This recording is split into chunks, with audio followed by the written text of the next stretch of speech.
नमस्कार, मैं पापिया इंगलकर KM TV में आपका स्वागत करती हूँ। आइए आज जानते हैं डॉक्टर बाबा साहेब आम्बेडकर के जीवन के बारे में। भारत रत्न डॉक्टर भीमराव अंबेडकर ने अपने जीवन के 65 सालों में सामाजिक, आर्थिक, राजनीतिक, शैक्षणिक, धार्मिक, ऐतिहासिक, सांस्कृतिक, साहित्यिक, औद्योगिक, संवैधानिक आदि क्षेत्रों में अनगिनत कार्य करके राष्ट्र निर्माण में महत्वपूर्ण योगदान दिया।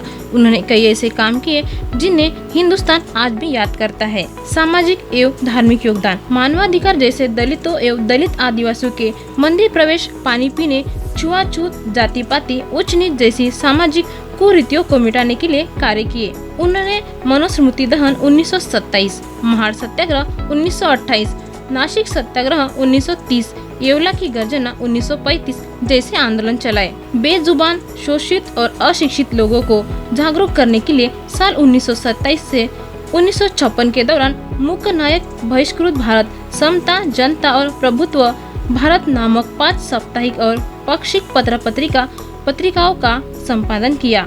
उन्होंने छात्रावास, नाइट स्कूल, ग्रंथालयों और शैक्षणिक गतिविधियों के माध्यम से कमजोर वर्ग के छात्रों को अध्ययन करने और साथ ही आय अर्जित करने के लिए उनको सक्षम बनाया।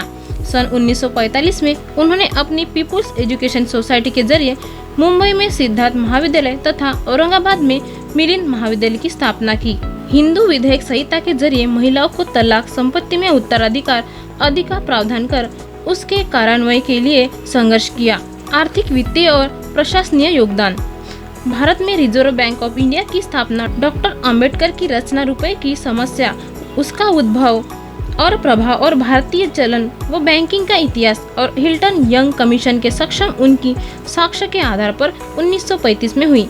उनके दूसरे शोध ब्रिटिश भारत में प्रांतीय वित्त का विकास के आधार पर देश में वित्त आयोग की स्थापना हुई। साल 1945 में उन्होंने देश के लिए जल नीति और औद्योगिकरण की आर्थिक नीतियां जैसे नदी नालों को जोड़ना, हीराकुंड बांध, दामोदर घाटी बांध, सोन नदी घाटी परियोजना, राष्ट्रीय जलमार्ग, केंद्रीय जल और विद्युत प्राधिकरण बनाने के मार्ग प्रशस्त किए। साल 1944 में प्रस्तावित केंद्रीय जलमार्ग और सिंचाई आयोग के प्रस्ताव को 4 अप्रैल 1945 को वायसराय की ओर से अनुमोदित किया गया और बड़े बांधों वाली तकनीकों को भारत में लागू करने हेतु प्रस्तावित किया। संविधान निर्माण, उन्होंने समता, समानता, बंधुता एवं मानवता आधारित भारतीय संविधान को 2 साल 11 महीने और 18 दिन में तैयार करने का अहम कार्य किया। साल 1951 में महिला सशक्तिकरण का हिंदू संहिता विधेयक पारित करवाने में प्रयास किया और पारित न होने पर स्वतंत्र भारत के प्रथम कानून मंत्री के पद से इस्तीफा दिया।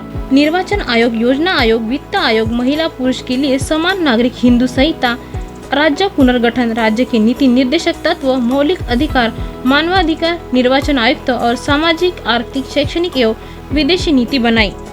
उन्होंने विधायिका, कार्यपालिका और न्यायपालिका में SC/ST के लोगों की सहभागिता सुनिश्चित की। अगर आपने अभी तक हमारे चैनल को सब्सक्राइब नहीं किया तो आज ही सब्सक्राइब कीजिए, लाइक, कमेंट, शेयर जरूर कीजिए। नोटिफिकेशन पाने के लिए बेल आइकन को क्लिक कीजिए। ऐसी जानकारी के लिए देखते रहिए KM टीवी। धन्यवाद।